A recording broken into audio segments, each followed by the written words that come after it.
Hi, again in our PCOD series, I would have already explained about a lot of hormones which can impact your PCOD. That is your LH, your FSH, your TSH.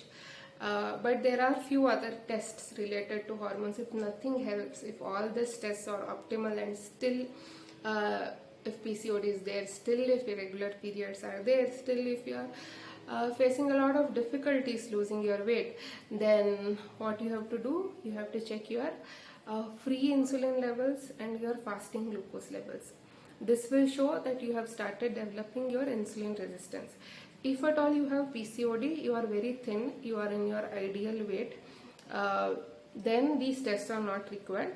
If at all you have started developing even a little bit of belly fat, it's getting very difficult to lose weight, then free insulin test and fasting glucose test is important to determine whether you have developed insulin resistance. Okay. If insulin resistance is not corrected, nothing works. These two tests, especially free insulin test, is quite expensive. So I usually suggest to my clients when nothing is working.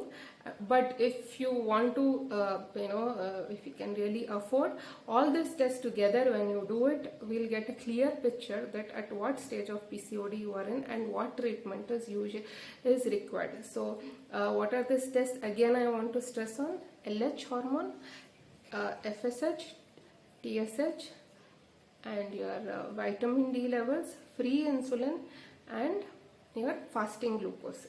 These are the most important things. Along with that, B12 also, so that we can see if really B12 deficiency is there. If you are a vegetarian, for sure B12 deficiency would be there.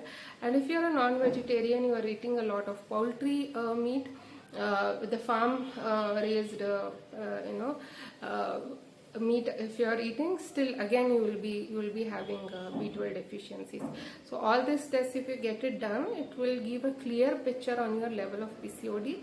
And along with that, your ultrasound sonography is very important to see to what extent how many cysts are there in your ovaries, what is your ovarian health.